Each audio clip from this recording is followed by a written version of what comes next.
Hello, Roilers. Thank you all so much for taking some time out of your busy schedules to learn a little bit about Royal Black history and elite Black history. And today, with clients like LL Cool J, Mike Tyson, and Salt and Pepper, this man, Dapper Dan, is a fashion designer that turned luxury into streetwear for brands like Gucci, Louis Vuitton, and Fendi. Today, a mentor and a cultural icon. Thank you all for joining me today for my lecture on Dapper Dan.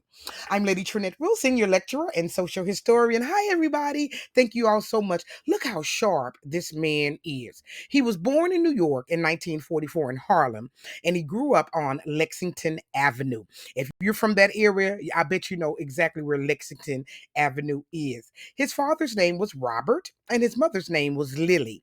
Robert was a civil servant, and Lily was a stay at home mom.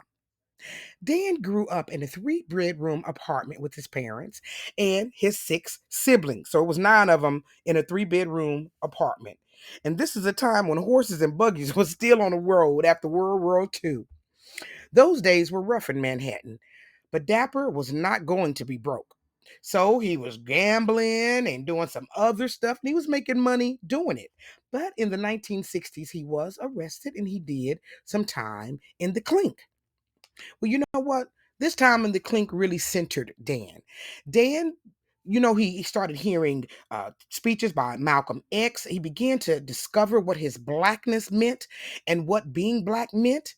And he took his energies and turned them around and began to use them in the fashion industry. Now, once he began to understand who he was as a black man, he went to the library and began to study and it actually the Urban League paid for him to go to college after he started studying at the library, and they paid for him to go to college at Columbia University.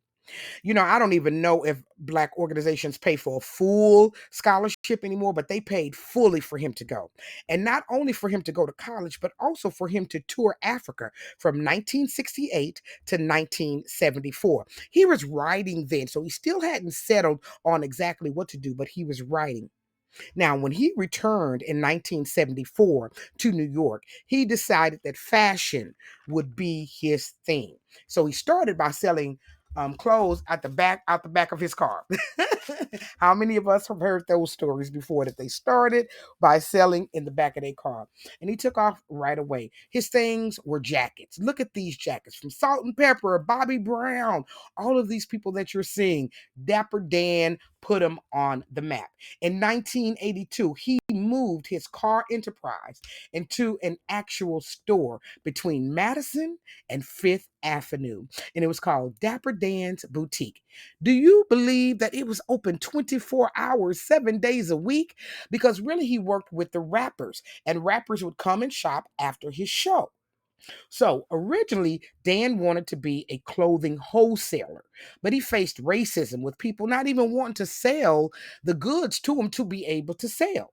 So with those doors closed, he started learning every step of the clothes making process.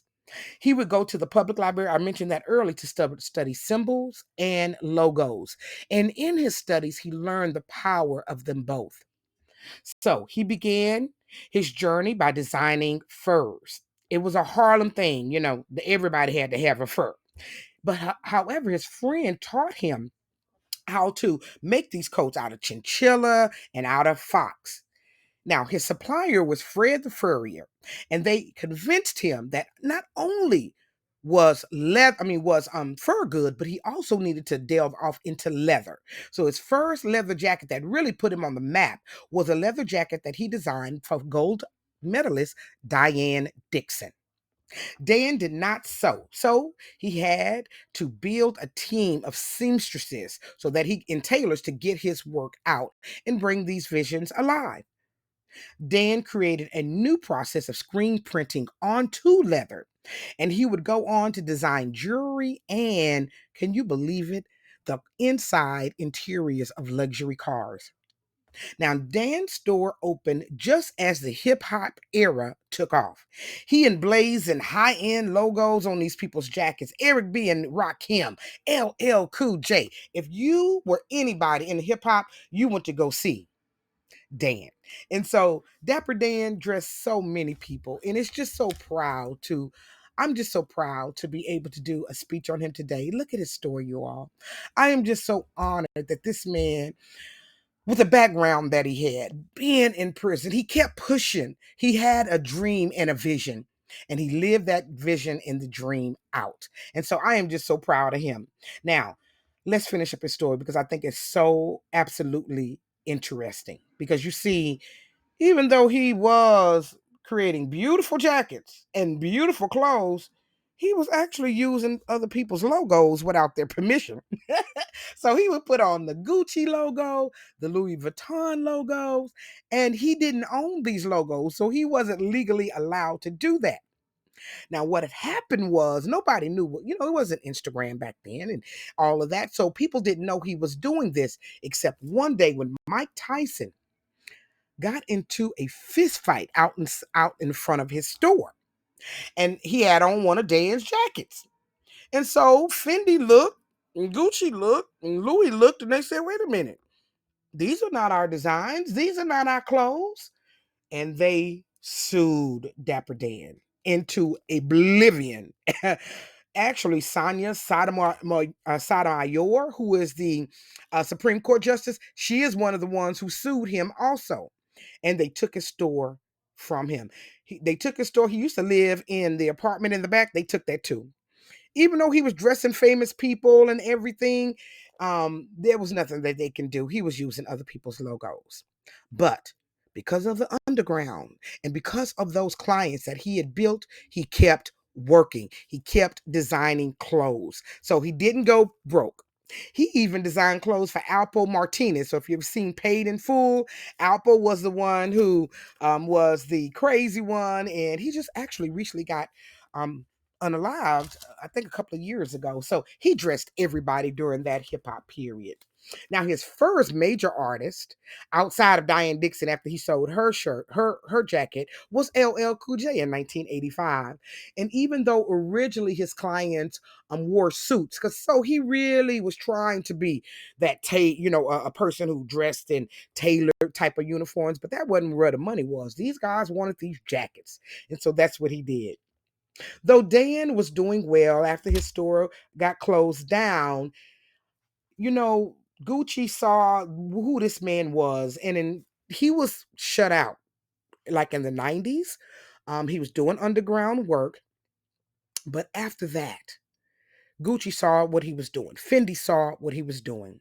And in 2017, Gucci's artistic director, Alessandro Michele, designed a jacket based on Dapper Dan's designs. So that's how Dapper Dan got back into the business. That's how his respect was restored because these people who, he was using their logos, saw his talent and they gave him the gift that he really deserved, which was to be a designer for them. So a lot of the designs and jackets, bomber jackets, leather, all of that came out of the mind of this man right here, Dapper Dan. So I just wanted to give him a shout out. I wanted to show you some of his beautiful clothes. A lot of times we walk around and we do not know the people who have made such an impact on our culture. And so I thank you, Dapper Dan. As you know, my lectures are for entertainment and educational purposes only, and the fair act use is in my description. Dan is a father of 8 by 7 different women, so his legacy will live on, I'm more than sure. And we thank you, Dan, for the work that you have done to make Black people look so beautiful and for dedicating your life to fashion and beauty. You have done a beautiful job. You even made me step my game up. After I saw these clothes this man was wearing, I was like, okay, well, I got to get it together too. So tell me, have you ever worn any of Dapper Dan's clothes? Are you in the New York area? Are you familiar with this man?